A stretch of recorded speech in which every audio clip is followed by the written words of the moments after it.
Om Hao sebelah saya. Selamat, terima kasih. Dan terima kasih banyak Pak. Terima kasih. Kacamata Ketinggalan.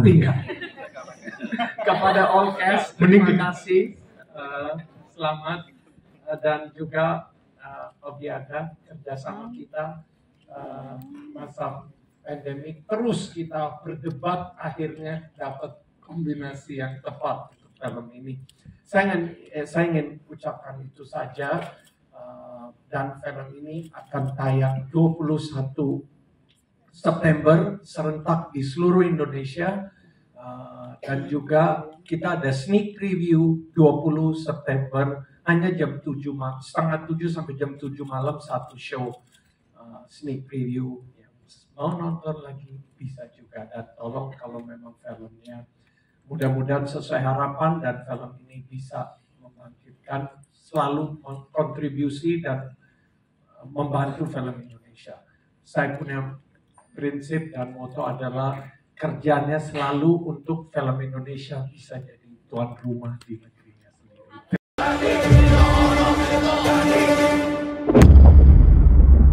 Tidak disangka-sangka, di atas kuburan Walisti dibangun sekolah. Dan awal-awal kita ada ambil 3 judul, Pocong Gundul, yang kedua Bang Gaib. Ya, tadinya saya lagi debat sama sutradara. Dia maunya Bang Gaib. Paling obses ternyata lebih ke Bang Gaib, betul ya? Bang Benny, Pak. Bang Benny. Bukan Bang Benny, ternyata Benny. Saya pikir nggak Bang Gaib, Bang Benny deh. Jadi tadinya Bang Gaib, cuman saya tertarik sekali dengan, saya kan lihat dari segi komersial, jualannya apa, menarik. Yang pasti saya terinspirasi kalau kisah nyata, bukan quote-unquote orang ngomong, ini cerita asli. Tapi dasarnya apa, researchnya apa, ini ada Om Hao-nya sendiri. Bagi saya itu udah sangat elemen yang atraktif banget, sangat jualan bagi saya. Karena kisah nyata, ya, yang pasti kita inspire, kita balance supaya nontonnya jadi kan cerita di buku visual, tapi semaksimal mungkin, semirip mungkin, atau apa ya, adaptasinya harus sesuai lah, semaksimal mungkin. Jadi bagi saya simple, Pocong Gundul sangat menarik, Pocong relatable, apalagi bagi saya yang belum pernah saya lihat di film atau di apa, Gundul, Pocong Gundul itu. Jadi pas kalau udah ngomong Gundul, Pocong Gundul, nah itu siapa lagi kalau yang tepat jadi pocongnya, no brainer. Dan balik lagi, saya ke tim sama casting sama Sanjay itu ngobrol sama tim bahwa semirip mungkin, benar 11-nya Deva omongnya, jadi 11-12 nih bagi saya. Itu ada reality element, karena saya lihat penonton kita sekarang mau sesuatu yang lebih real, lebih believable.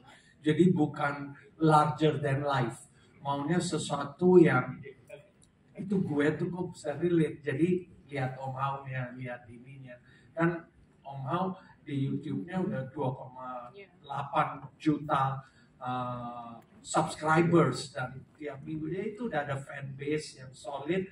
Saya tidak mau mereka kecewa, supaya semaksimal mungkin lah untuk 100% memuaskan, kan it's not easy. Jadi itu strateginya udah tepat mau kemana.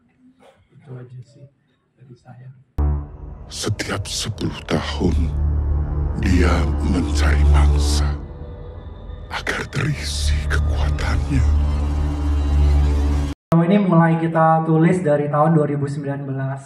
Rencana awal adalah begitu saya kelar syuting KKN, langsung syuting ini Pak ya rencananya waktu itu ya. Terus ya karena pandemi, ya jadinya proyeknya di pending, lalu KKN juga ikut kena pending, tapi waktu begitu KKN tayang, hasilnya sangat memuaskan, langsung deh biasa produser saya yang nekat ini bilang, wih, berarti kita harus level up, wih. Habis KKN soalnya kan, habis KKN kita harus level up nih. Ya jadi naskah yang sebenarnya sudah kita lock waktu itu, kita bongkar lagi lah gitu, karena ya tujuannya memang ya kita mau ngasih yang lebih gitu kan Pak ya setelah KKN ya. Jadi tadinya udah siap syuting ya kita bongkar naskah lagi. Dan mungkin karena waktu itu lagi pandemi, Pak Manos yang lagi gabut ini sebentar-sebentar ngajak meeting. Jadi Toto lagi di mobil, "Wah, bisa meeting nggak? Zoomin lah, dia di mobil. Padahal dia lagi di mobil. Toto sampai rumah nge-zoomin lagi, udah kayak episode YouTube yang lagi ke rumah selebritis gitu, sambil jalan gitu di rumah dia, kita meeting gitu kan. Ya cuma ya itu yang saya sukanya sih. Jadi dengan pandemi ini jadi berkat gitu buat kita ya, karena kita jadi punya waktu untuk mempersiapkan film ini yang kita semua merasa ya kita sudah level up lah gitu dari KKN Desa Penari. And I hope kalian merasakan yang sama. Terima kasih. Aku tuh sayang pisanan, Mas. Biar ono murid sing ilang. Koyo aku. Makanya how dan menempel di kain pocongnya kelihatan banget Garil lebih coklatnya lebih muda kan. Jadi begitu take 2 kita bersihin dulu Deva, kita belum ngomong dulu nih. Begitu dia mau take loh, Mas Vito kayak tanah asli ya. Begitupun masalah stuntman sebenarnya. Jadi adegan-adegan sulit yang sling lah segala juga memang dari pihak departemen casting sudah request stuntman dan kita ada standby stuntman di lokasi. Cuma kayaknya Iwake sama Deva sempat bingung. Ini kayak stuntman gabut nih, nggak pernah dipakai gitu kan. Karena saya bilang ya nggak bisa pakai stuntman karena shot saya selalu ngeliatin muka mereka gitu kan. Tapi itu saya komitmen juga ke Dela, ke Deva, bahkan ke Naila. Pokoknya kalian nggak pakai stunt, pasti kelihatan di bioskop gitu. Kalau nggak kelihatan mah pasti saya bisa pakai stunt gitu sih. Jadi ya bisa dilihat kan yang dikubur tuh. Deva kayaknya mungkin ada tahan nafas 1 menit tuh kayak dia di bawah tanah. Ya jadi akhirnya kita semua pakai pemain asli. Gitu. Terus kalau masalah makeup, kebetulan kayaknya tim makeup saya ada di situ tuh Mbak Yona yang duduk dekat Walisi. Nah itu tuh. Yona tuh yang memakeup pocong Walisi. Untuk masalah makeup kayaknya Mbak Yona mungkin ngobrolnya sama Om Hal.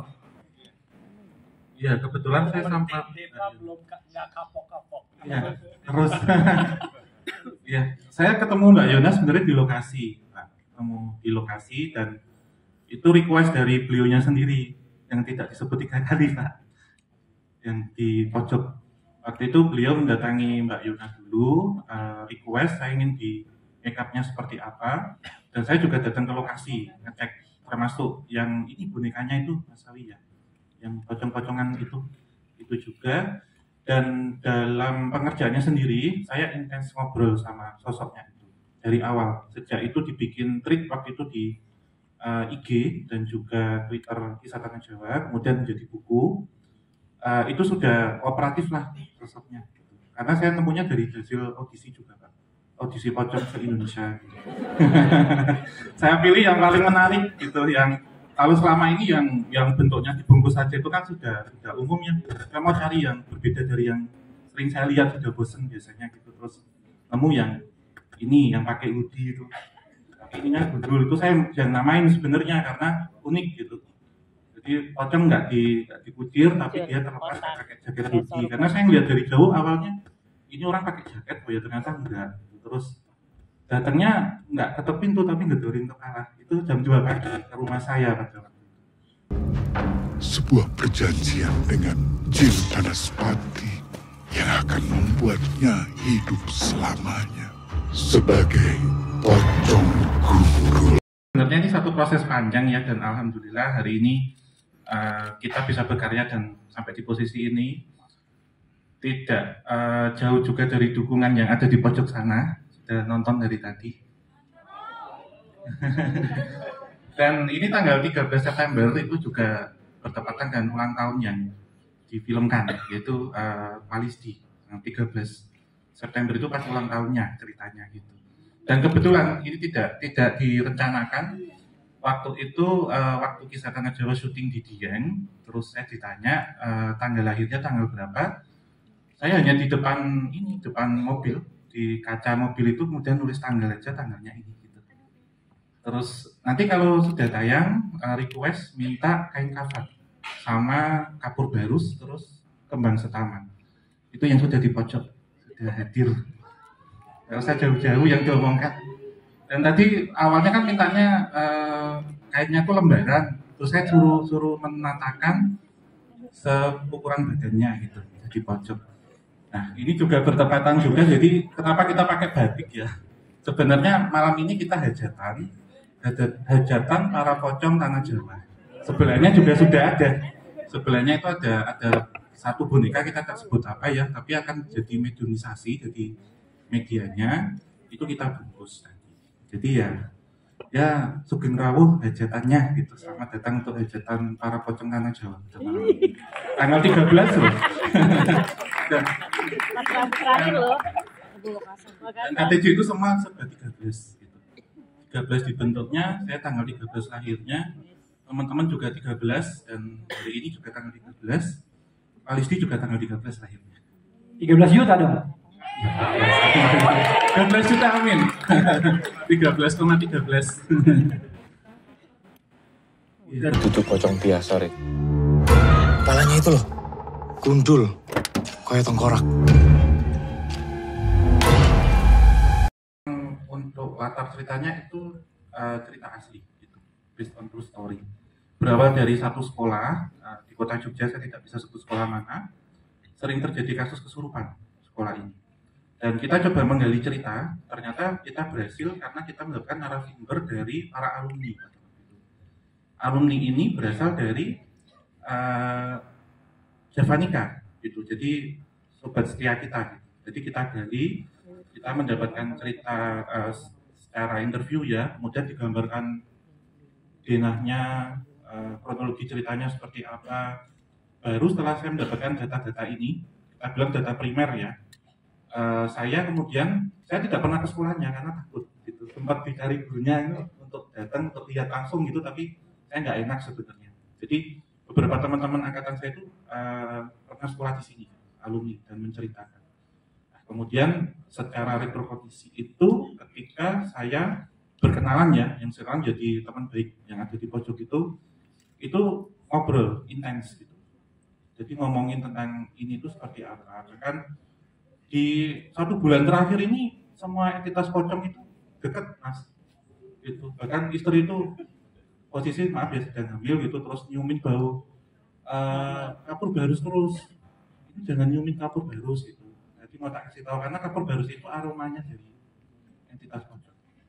Itu bahkan setelah dari entitas ini tuh kemudian nyebar ke teman-temannya, kamu mau cerita nggak? Itu banyak kisah-kisahnya. Jadi saya berdasarkan data interview terhadap para alumni saya dapat, kemudian mempelajari dinas sekolahnya seperti apa, posisi letak makamnya di mana, kemudian saya mix ya, saya komparasi dengan dari residual energi atau disebutnya metode retrokondisi. Jadi melihat ke belakang. Baru kemudian ada teman saya Mas Di, itu yang melukis, menggambar pada waktu itu, kemudian dituliskan juga menjadi buku dan baru dikembangkan. Ini Pak Anas sekarang. Kau pikir ini solusi semua masalah? Kalau sampai terjadi apa-apa?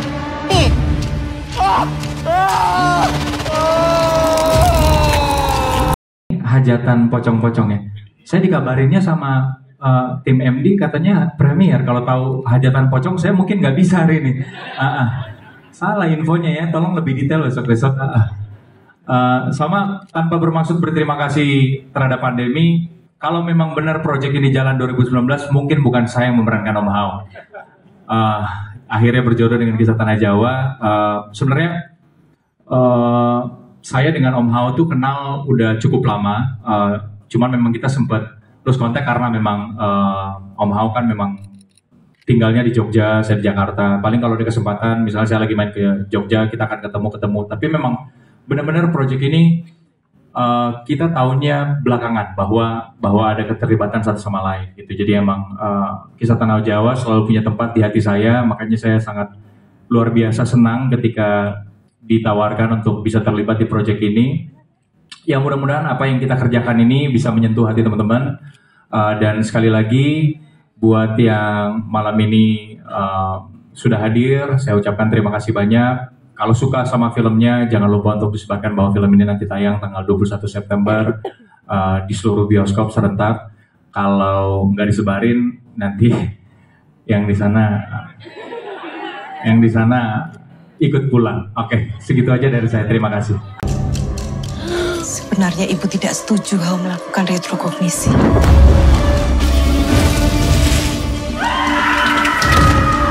Pengalaman dikubur ya. Jadi memang gimana ya? Jadi memang sebenarnya salut kepada tim art director juga yang memang persiapannya juga luar biasa ya dengan segala perlengkapan. Jadi memang sebenarnya disediakan ini Mas ya, disediakan tanah kita bilangnya apa sih? Jadi tanah buatan lah gitu. Jadi itu bukan tanah asli yang harusnya tadinya dilempar ke wajah saya ini ya gitu. Tapi begitu kita melihat di setnya, ternyata memang kebutuhannya akan lebih dapat. Secara emosi pun saya yang memainkan juga akan lebih dapat ketika itu menggunakan tanah real yang memang ada di situ. Karena itu kan di liang lahat. Liang lahat itu memang kemudian shotnya juga cukup memperlihatkan bagaimana tekstur tanahnya gitu. Jadi akhirnya bersepakat untuk sepertinya pakai tanah aslinya aja gitu. Jadi itu tanah asli disertai dengan batu-batunya. Jadi memang ada bonusnya. Tapi itulah ya, itulah keajaiban dari industri film bahwa saya tidak pernah menyangka bahwa di kesempatan bermain film ini Pak, akhirnya saya mengerti bagaimana rasanya tanah gitu. Kalau tanya, saya juga nggak tahu gimana dijelasinnya, tapi pokoknya itu pengalaman yang luar biasa. Sering banget saya kok dikerjain sama Mas Awi, sering banget. Dan itu salah satunya yang kita kerjain dengan yaitu kesepakatan bahwa kita pengen bikin jangan sampai scene itu terganggu dengan hanya karena detail-detail yang sebenarnya kita bisa atasin. Ya udah pakai yang asli aja.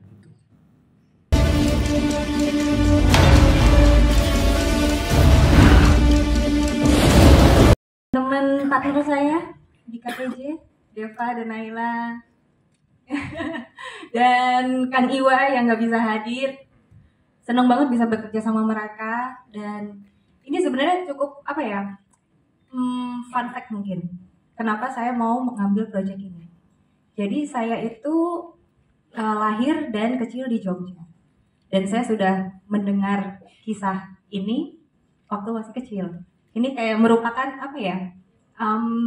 urban legend gitu di Jogja. Dan dulu ada masanya waktu saya masih kecil, orang-orang Jogja itu daerah saya tuh di daerah Demangan, di daerah situ, itu di atas jam 6 mereka itu takut untuk keluar rumah karena takut untuk diketuk pintunya. Gitu. Jadi ketika ada proyek ini muncul, wah, saya senang sekali bisa bekerja sama dan turut andil dalam proyek ini. Thank you.